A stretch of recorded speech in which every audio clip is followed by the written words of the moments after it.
Hey what is up, কী অবস্থা সবার? আশা করি সকলে ভালো আছেন। নতুন আরেকটা টিউটোরিয়াল ভিডিওতে স্বাগত জানাচ্ছি।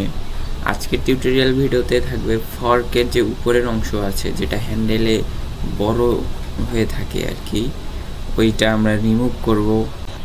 আশা করি না টেনে পুরো ভিডিওর সঙ্গেই থাকবেন। চ্যানেলে নতুন হয়ে থাকলে make sure to hit the subscribe button. চলেন আজকের ভিডিও শুরু করি। ফর্ক কাটার আগেই আপনাকে একটা কাজ করতে হবে। প্রথমেই যে বারের যে স্টিমটা আছে, এলকির মাধ্যমে এই দুইটা নাট খুলে স্টিমটাকে আলাদা করে স্টিমের নিচে যে চাকতি আছে বা চুড়ি, ওগুলো আগে রিমুভ করা লাগবে। তারপর স্টিমটা আবার বসাইতে হবে। বসানোর পর আপনার বাড়তি হ্যান্ডেলটুকু দেখা যাবে। তারপর উপর থেকে যে ফর্কের ভিতর যে একটা আংটার মতো দেখা যাচ্ছে, ওটা প্রথমে উপরের দিকে থাকবে। প্রথমে আপনাদের করতে হবে কি, একটা ড্রাইভার দিয়ে ওই আংটাটা আরও নিচে দেওয়া লাগবে, যাতে উপর থেকে এলকির পেঁচটা ওই জায়গায় আটকায়। তারপর একটা হ্যাস্কো ব্লেডের সেটআপ নিয়ে যে আপনার স্টিমে সোজায় একদম স্টিমের সাথে, অথবা আপনি যদি চান যে একটা চাকতি স্টিমের উপর বসাবেন, সেই মাপ অনুযায়ী বসাইতে পারেন। তবে স্টিম সোজা কাটাটাই ভালো হবে আর কি। স্টিমের সোজায় প্রথমে হালকা একটু দাগ করে নিয়ে তারপর কাটতে থাকবেন।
কাটা শেষ হয়ে গেলে তারপর হ্যান্ডেলের উপর যে নাট ছিল এলকি দিয়ে ওইটা টাইট করে দিবেন।